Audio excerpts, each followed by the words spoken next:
Hello everybody, thanks for tuning back into another video. Today we are also working on the CRX all-wheel drive, currently in the fabrication portion of the drive shaft. If you guys saw the last video, then you actually saw that we unboxed it was already unboxed when I started the video. We showed this billet adapter that we're going to be using for the drive shaft, which is right over here. And that's exactly what's going to convert the 4-bolt flange that comes off of a Honda transfer case to the actual 6-bolt flange that the Land Rover viscous coupler uses in the front shaft of the drive shaft. So the reason that we're switching over to this is because we want to have the slip joint and not have to change the U-joints to make it work with the Honda transfer case and do all that custom stuff that we did last time. In this version of everything, it should be as easy as bolting in the previous rear drive shaft and then just cutting to length the front shaft. A lot easier than doing what we did last time, which was kind of Frankensteining 2 shafts to work onto 1 drive shaft. And it's going to be a lot more simple. So hope you guys enjoy the video. It's not going to be any like fun racing or anything, but it is going to be a little bit more of in-depth information. And if you guys are following the build to try to do this at your own house, it's going to be key to actually watch this video. That being said, thanks for tuning in today. If you aren't already subscribed, make sure to hit the subscribe and notification bell, and let's get started. All right, so in case you guys didn't see yesterday's video, well, yesterday or day before, depending on when I actually upload this, we went over what went wrong last time with the drive shaft. That being this one right here. This actually is what used to go right there to the Land Rover portion, to the viscous coupler itself. And to remove this, it's very simple.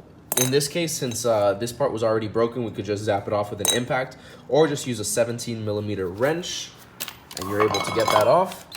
And after you remove that and make parts go flying all over the place like I just did, it's going to be super simple to remove this part. It's basically just like a couple splines. It looks like if you had an axle or something of that nature going into a hub, and this just goes right onto the splines and you can take it right out. Now, if you had a drive shaft that you were aligning that didn't have a slip joint, you might want to mark the position where you're taking it off. That way you don't get anything confused. But in this case, since this rotates as a slip joint, like a CV axle that just goes in every direction and then in and out as well, you won't really have to worry about that.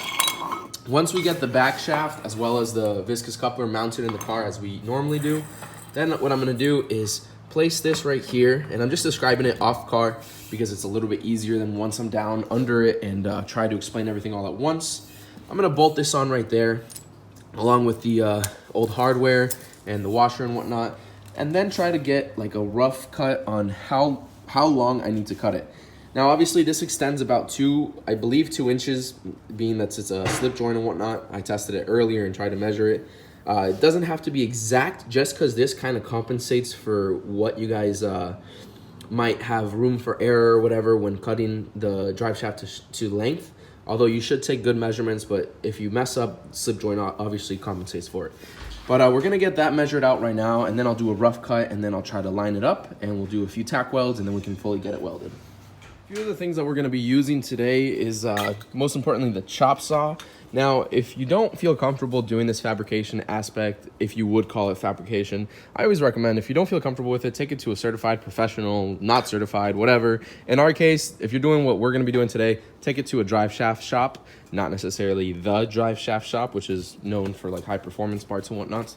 But take it to someone who's experienced with this so they can cut, weld, and balance, and do everything to spec. In our case, I feel confident enough to at least do the cuts and a couple tack welds to get this done. And what we're doing really isn't that big for me in my personal view. So that being said, we put the front on jack stands because we're mainly going to be working on the front. I'm not going to be under the rear too much. I still put the jack underneath it just so it's a little higher. Now, traditionally, you should put a couple jack stands in the back as well. I actually only have the 2 at the moment because I lent some to my friend, and that's what we'll rock with. I'm not going to be in the back too often, so it won't really be a big deal. But up to your discretion. If you have the jack stands, use them.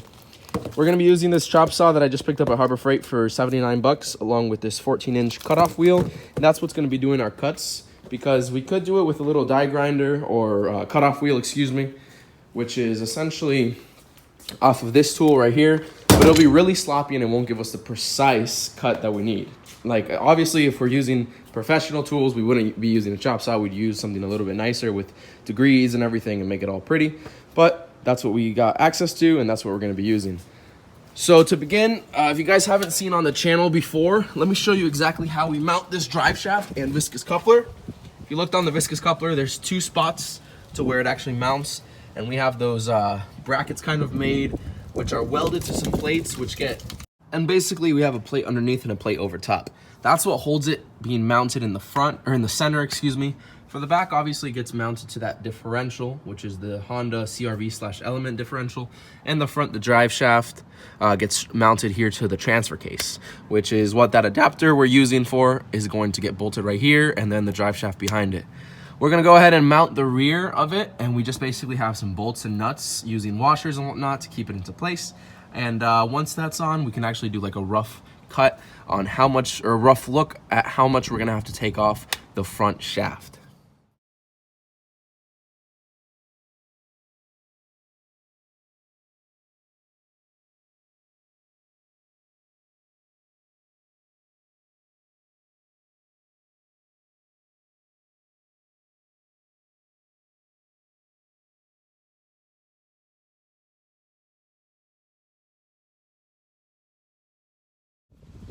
All right, sorry for the awkward position. I'm actually under the car right now.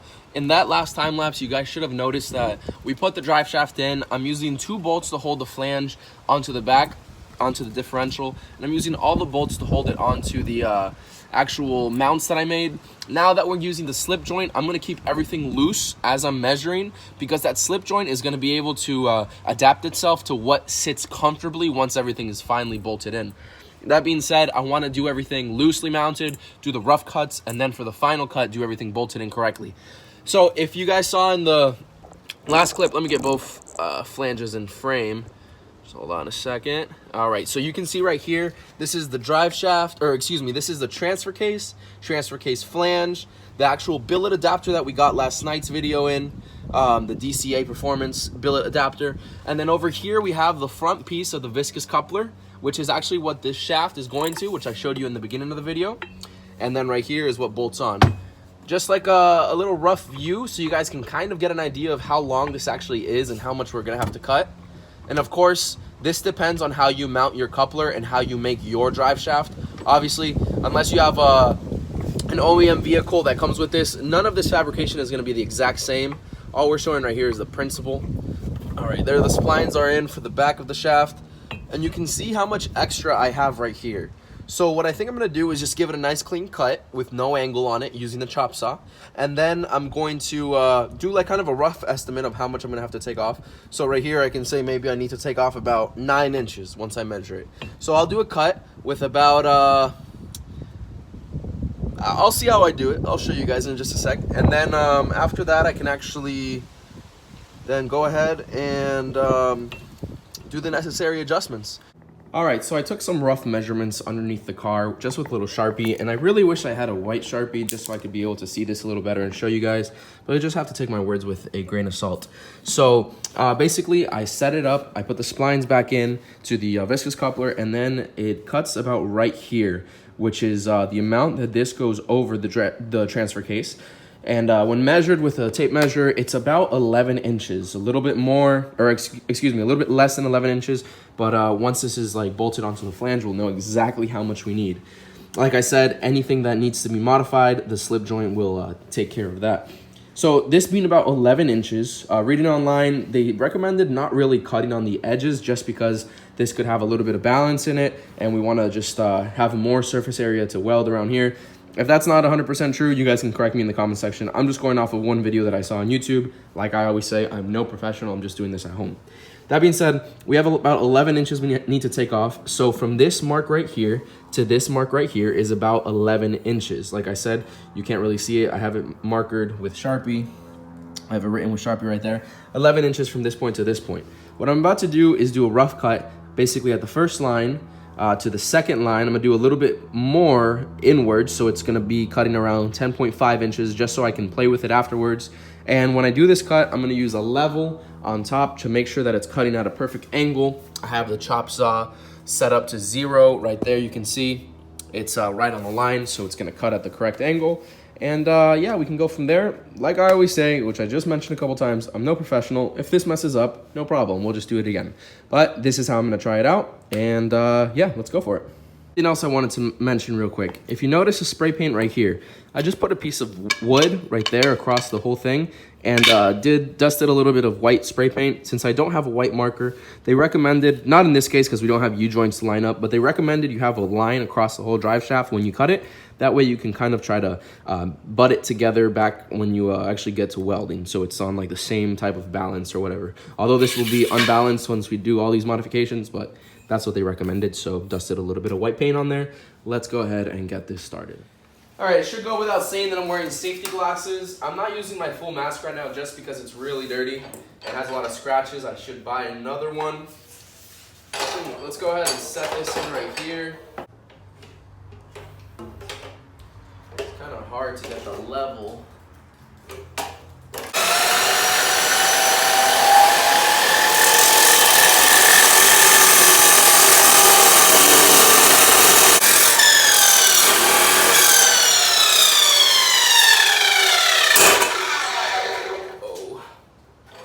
I'm an idiot.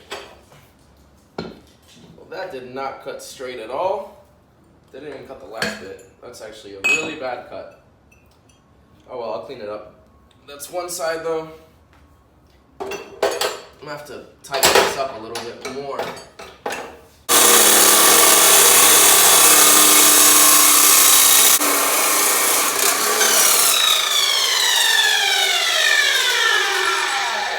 That cut was a little cleaner. Still not as nice as I would like to do it, but oh well. This is my first time using this top chop saw in particular. I've used others in the past, but this is brand new out of the box, so let's see how much we took out. We took out we're just over 10 inches, so 10 1/4 about. That's what we took out. You can see the angle isn't perfect. It's fine, we'll figure that out. I'm just gonna cut this off real quick, or use that little flap disc just to clean off the surface right there. And right here, it should be a little bit too long to fit, but at least we'll see exactly what we need to cut more precisely under the car. All right, so under the car again, we have both portions of the drive shaft onto their corresponding areas. For example, this side right here, we have it onto the viscous coupler, and this side right there onto the drive shaft, or excuse me, the transfer case. I keep on calling it drive shaft today. You can see we have about an extra inch of meat that we basically need to cut off. So what I'm going to do is cut about 1/2 inch on each side and make sure that the cuts are nice and clean this time and exactly parallel, or not parallel, at a 90-degree angle from the actual shaft itself, and do the necessary adjustments if it's not. Now that it's actually onto a solid portion right here, I just have 2 bolts holding it onto the adapter. I'm going to show you how much you can actually pull this out. It's quite a bit. If you didn't notice right there, it took about like 1.5 inches, or maybe actually 2.5 inches pulled out of there. And you can have all this CV joint-like movement. And then it obviously goes back in. So that right there, what it's gonna do is when the motor actually rocks forward, and like Honda motors do, they lean like this when they accelerate, and then when you stop accelerating, they go back. This is actually gonna allow the plate to be placed somewhere, and that extra length is gonna come from this area right there, which is essentially what CV axles do as well. As for how we're gonna measure it basically on the pushed in length, because when it's off as it is right now, you're gonna have basically no play necessary, and when it accelerates is when we're gonna need the extra length. That being said, I might pull it out a little bit just so we can have like in between it and not butt it on one side, and we should be good, because if I mess up by about 1/8 of an inch, it just pulls out and we fix the extra length that it needs. Before this next clip, I just want to apologize. I had my tripod set up and I was trying to record me tacking it into place and everything. I kind of used some stuff underneath just to keep it at level, and then used the straight edge to make sure the drive shaft was straight to my best ability here at home with some tools. The video didn't record for some reason, so for that I do apologize. That being said, it's under the car right now, again, just being held up by 2 bolts onto the transfer case. It's kind of holding it in place. I ended up getting 4 tacks all around, so 1 at each corner. Well, not corner since it's a tube, but let me spin the wheel so you guys can see. There you go.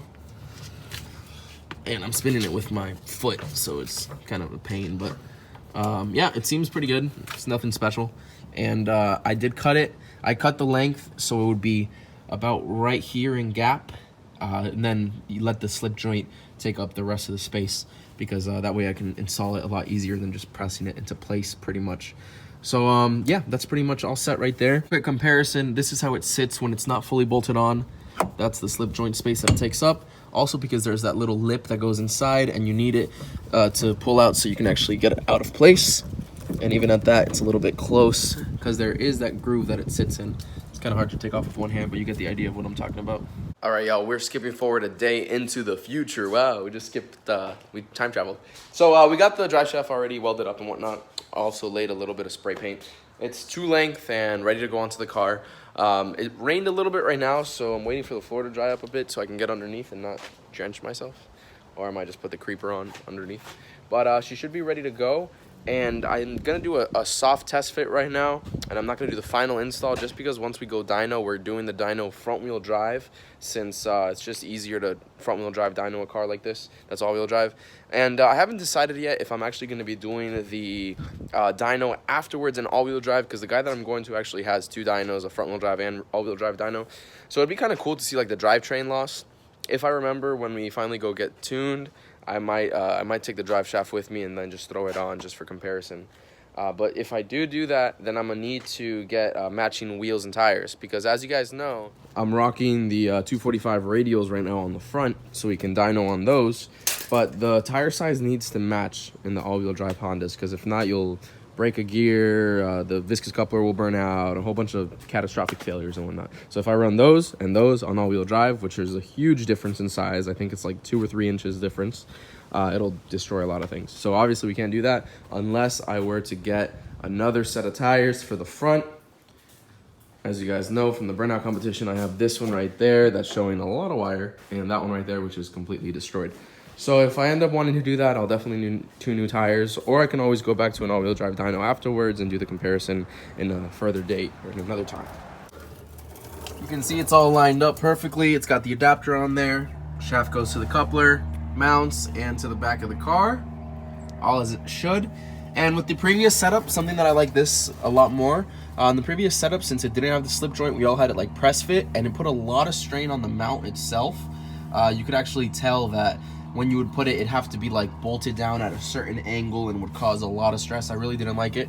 Right now it goes on super easily, and once it's bolted down with all the nuts and bolts and washers and whatnot for the final assembly, I know it's going to be absolutely no issue whatsoever. So I'm super happy in that aspect. I'm about to take all this off right now. I think I'm going to keep the billet adapter on there just for ease of not having to put this on again once we actually go to put the drive shaft on in the future. But yeah, she's looking pretty good. Let's see. Wonder if I can get the whole shot right there. That's the whole drive shaft. Not too shabby. So yeah, we're gonna go ahead and take this off right now and do the final bolting to that shaft right there onto the viscous coupler using the hardware that we took off in the beginning of this video, I think it was. And yeah, get it all set up for once we're ready to go all-wheel drive again. Under the car again, we only had 2 bolts prior to taking off the shaft. Now we went ahead and put the other 2 bolts, as well as a little bit of blue Loctite on each bolt, as it was provided with the kit, so I assume that's what we should do. And it's on there, fully secured now, completely one with the transfer case. It is one with the transfer case. The transfer case is with one Star Wars reference. Anyways, so yeah, we have that all said and done right there, and I went ahead and bolted the main shaft, the main front shaft from the Land Rover that we had cut down to the rest of the viscous coupler, which it was just used a little bolt right there. Excuse me for not focusing immediately. And at first glance, you would think, oh, maybe I have to take off the joints and get it with an impact, but because the open wrench wasn't fitting, but using a closed wrench, we were able to maneuver it in there, use it the other way, right there, and tighten it little by little. So there's no torque specification that I really looked up for that or anything, but we got a nice good and tight. I referred to it being a 17mm bolt, and it was a big thread bolt, so I just pictured it like a bell housing bolt like we have on the Hondas. So I tightened it to about what I would tighten that, and I don't think it'll be an issue, personally speaking. All right, I was going to show you guys a couple more things on the car while I still had some daylight before I went to work, but it started drizzling, and on the forecast, it is about to pour. So since I don't want to get more wet than I already am putting the cover on the car, I'm gonna go ahead and end the video right now. So I hope you guys enjoy the rest of your day, whatever time it is that you're watching this. If you aren't already subscribed, make sure to hit the subscribe and notification bell, and we'll see you on the next one. Peace.